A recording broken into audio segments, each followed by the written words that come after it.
Hi. Hi, Rod. I'm not too early, am I? No. Norm's over at the library fighting it out with somebody named John Dunn. Ask not for whom the bell tolls. It tolls for thee. Quote, unquote. I'm glad you two made up. You and that dumb husband of mine. You and Norm have really fixed this place up.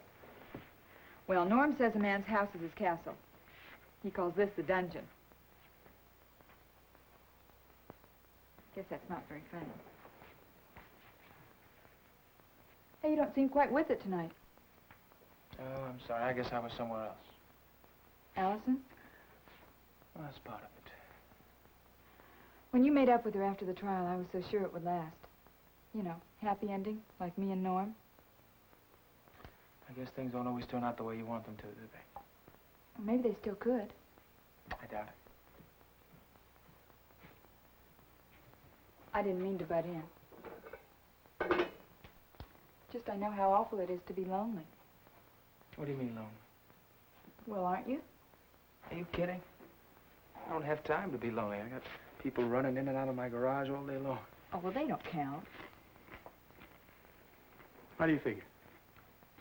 Well, I mean, like, I practically always have somebody to talk to in the drugstore.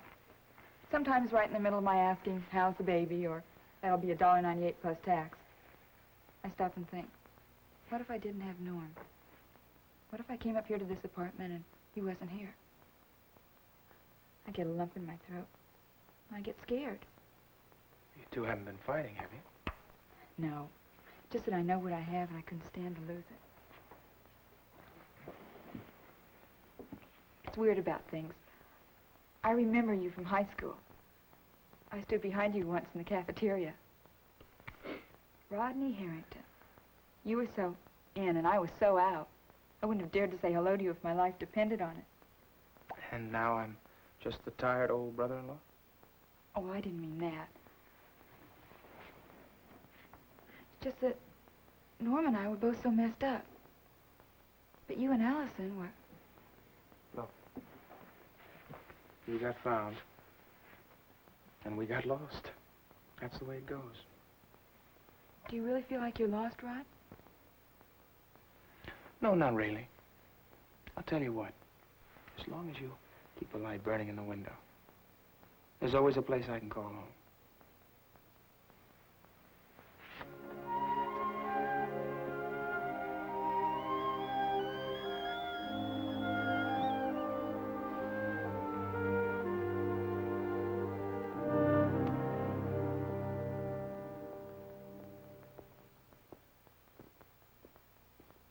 Where you been? Outside. You checking up on me? Yeah, I am. You wanted some cigarettes, didn't you? There's cigarette machines all over the hospital. I ran into Ann Howard. Here in the hospital? Yeah.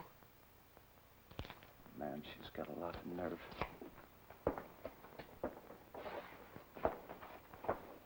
Honey, why are you so upset about Chris? What are you, some kind of a nut? He's all busted up. Why wouldn't I be upset? I mean, before tonight. He's worried about you. What'd he say? He said you want him to go back to Boston. And about how you wanted Allison to kind of talk him into it. No kidding. He just mentioned it, that's all. You holding anything back from me? Well, why would I? What else did he say? Nothing. Sure? Positive.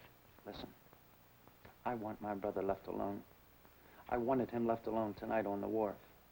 But Ann Colby came along and she didn't care what I wanted. She did what she wanted. She's wrong, Sandy. She's wrong, not me. You got that straight? I got it straight.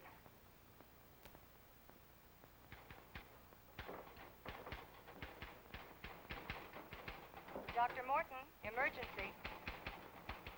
Dr. Morton, emergency. Miss Dodd, did you get the report yet? No, I didn't.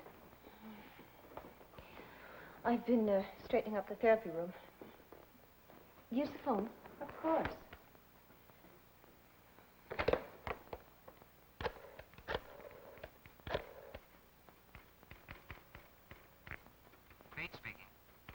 Dr. Bates, this is Anne Howard calling. I'm on the staff here. Yes, I know. I'm calling from inside. What is it, Miss Howard? I was wondering, do you have a report on a patient called Christopher Weber? That's Dr. Rossi's patient. I know, but I thought perhaps you might have the preliminary. I'd appreciate it if you'd check with Dr. Rossi. Well, I don't want to disturb him. Perhaps if you could ask him for me. I'm afraid I couldn't do that, Miss Howard. Dr. Rossi will be available soon. Thank you, Dr. Bates. Sure. Goodbye.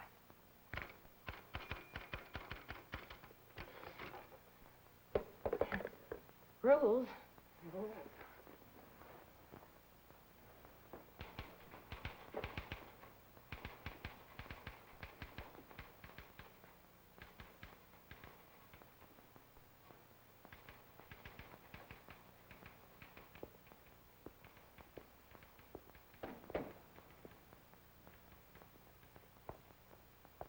Mike. How is he? Go home, man.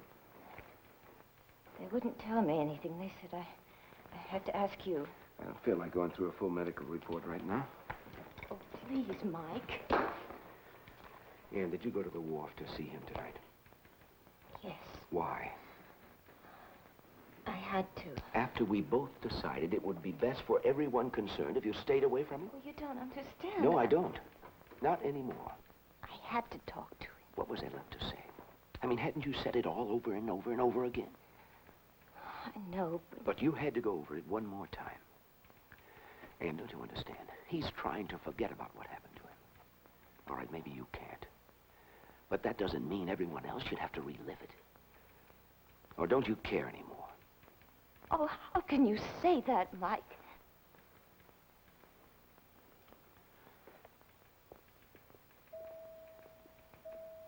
Why was he running away from you at the wharf? Why, Ann? Mike, I didn't want for this to happen. All right, then you should have stayed away from him. Just tell me if he's all right. I can't, not yet. If only I could be sure. Don't you know when to quit?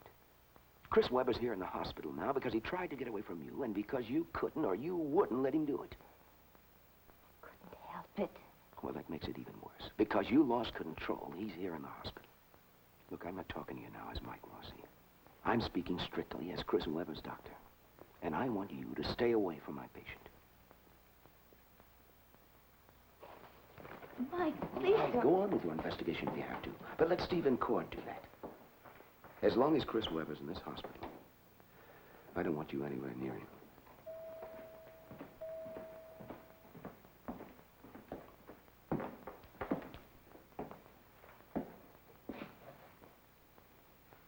You're on your way out, lady.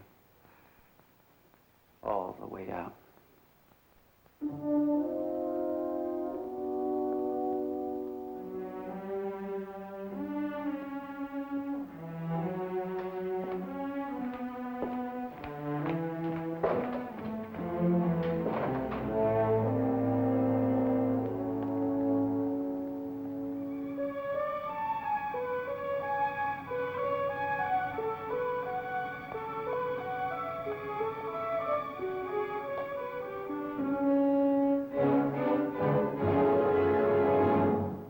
Preview from the continuing story of Peyton Place.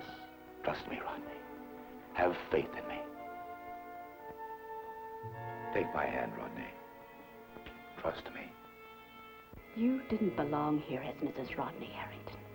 And you don't belong here as Mrs. Stephen Cord. Get out!